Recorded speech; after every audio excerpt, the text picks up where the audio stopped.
Hey, what's going on, all you ghouls and ghosts out there? My name is Mike Macabre, and welcome to the graveyard. As always, if you like what you see, like, subscribe, comment, share the video, hit that notification bell so you don't miss any more of my reaction videos, Friday Night Frights, Mouthing Off with Mike Macabre, or whatever else I'm doing on this channel. But on tonight's episode, we have another reviews and reactions. And making his debut on the channel is Alexander Rybak with his song Fairytale. I couldn't find it. There it is. I do believe this is the European Song Contest version from 2009. Link to that original video will be down in the description box for your viewing pleasure at your leisure. And this request comes to us by Tone Marie Ann Tonson. Thank you again for that lovely, lovely request. As always, going into this blind with my off-the-cuff comments. If I recognize a song, I'll definitely let everybody know. I'm going to be as transparent as possible. But no more ghouling around. Let's check it out. All right, ghouls and ghosts. Alexander Rybak, Fairytale Live, Eurovision 2009.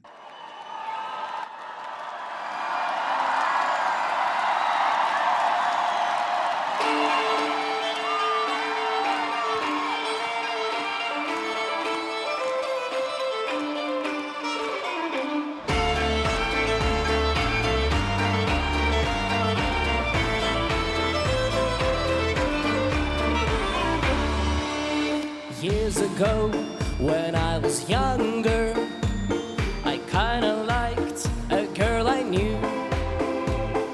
She was mine, and we were sweethearts. That was then, but then it's true. I'm in love with a fairy tale, even though it hurts.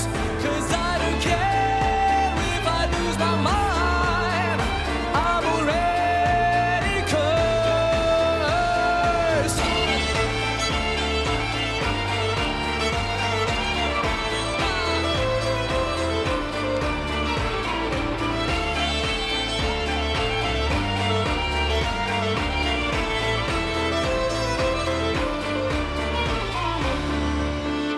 Every day we started fighting.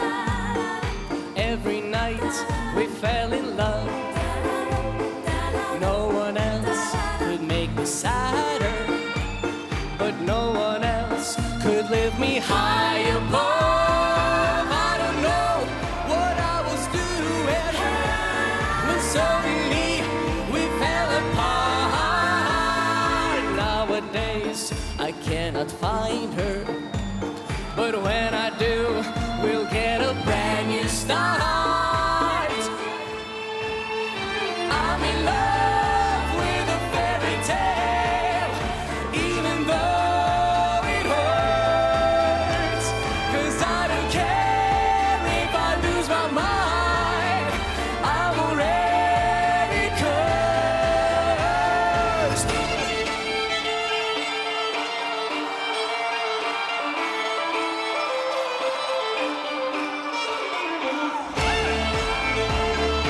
Hold on a minute. Hold on a minute.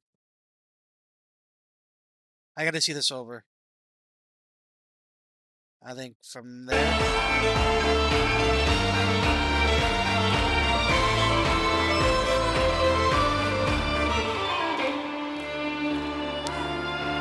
She's a fairy tale, yeah. Even though it hurts, 'cause I don't care if I lose my mind, I'm already cursed.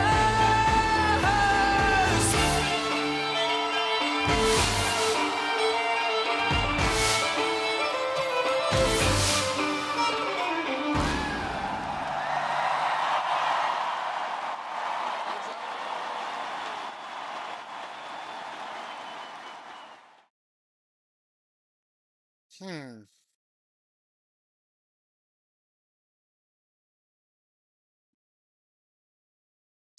I got a little bit to think about. See you in the review section.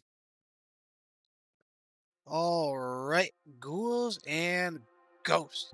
That was Alexander Rybak with his live version of Fairytale Eurovision 2009. Link to that original video will be down in the description box. For your viewing pleasure, at your leisure.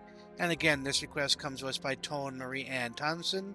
Thank you again for that lovely, lovely request. Now, what I'm going to say, I'm not trying to be mean, I'm not trying to be disrespectful, but it's just something I noticed. His instrumentation was not live. When he jumped up and he went down, the um, the bow was clearly away from his instrument, but the backing track was still going.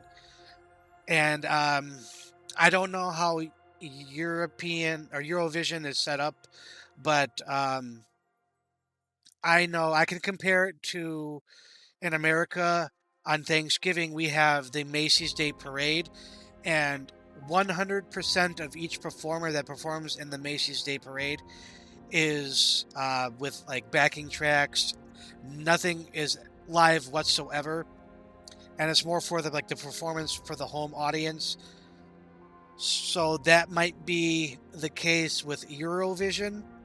I don't know. Now, generally speaking, it's a very touchy subject for a lot of people. Um, I don't necessarily like mind it per se.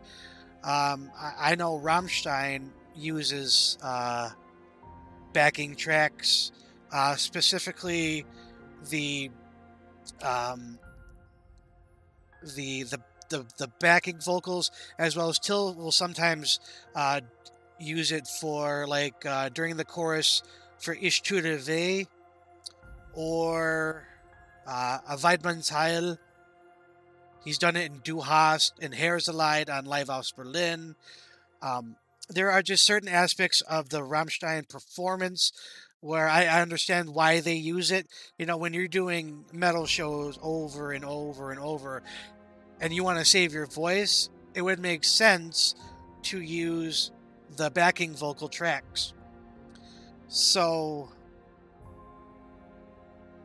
like I said, it was a little off-putting in this instance, but I understand why, especially and specifically for the performance aspect of everything that he was doing. I noticed that the instrument wasn't number one an electric violin, and I didn't see anything like plugged in to the instrument itself, or there didn't have like a microphone kind of like inside of like where the hollow body where you know the sound comes out and reverberates and all that. So I don't know 100%, but I'm pretty sure, like 95% sure that it was from backing stuff. Now all that aside, musically I thought it was really good. I love violin, stringed instruments. The vocal work was really good as well. Again, I don't know if it was live or backing vocal track. If I had to surmise, if you're doing the instrumentation, might as well do the vocal work as well. So it felt over the top. The dancers in the suits were kind of. There was one to stage. It would be my stage right, my left, where he was dancing out of sync with the other dancers, and then the two women doing the backing vocals. One was looking like directly at the camera, kind of like breaking that fourth wall a little bit. That was kind of off-putting, I thought. So the hardest part was coming up with a score. I can take into account the, if you know, not being live, the performance aspect, the awkwardness, and what he's actually trying to do. This one is without a doubt the most difficult, because if I'm being honest, my score would be much lower than what I think I'm going to give this. I'm not sure exactly what my score is, but high ones, low twos, maybe. I have to think more about it, but the score that I'm going to give this is 3.5 skulls out of 5. Absolutely happy with that score for all the reasons I just stated. Like I said, I'm not trying to, hurt anybody's feelings, or I'm just kind of going with my gut here. And like I said, my personal feelings towards the song and to what it actually deserves are two different things. So I went with my non-biased score, which would be the 3.5 skulls. But I think that's going to be it for this episode of reviews and reactions.